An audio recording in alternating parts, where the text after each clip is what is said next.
22 ans, c'est l'âge de Rembrandt lorsqu'il peint ce tableau magistral. Au premier coup d'œil, le contraste du jaune et du brun envahit toute la composition.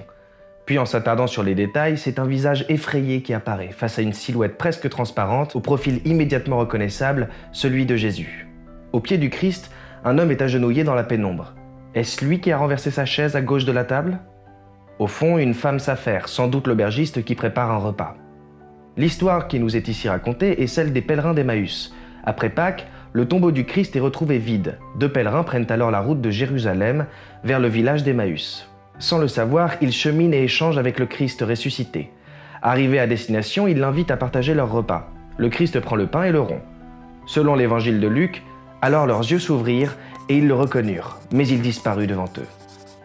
C'est cet instant incroyable que Rembrandt choisit de peindre, une apparition-disparition. Loin des représentations traditionnelles où le visage du Christ est éclairé par la transfiguration, il opte pour une image inédite, presque inversée. Le Christ, ou plutôt sa silhouette, apparaît de façon quasi fantomatique. D'ailleurs, apparaît-il ou disparaît-il? Seule la maîtrise technique de Rembrandt rend possible cette vision. Il s'inspire en cela des artistes caravagesques d'Utrecht, revenus de Rome dans les années 1620. Le visage sidéré du pèlerin, bien humain lui, rappelle les autoportraits de Rembrandt où il s'essaye à toutes les expressions possibles.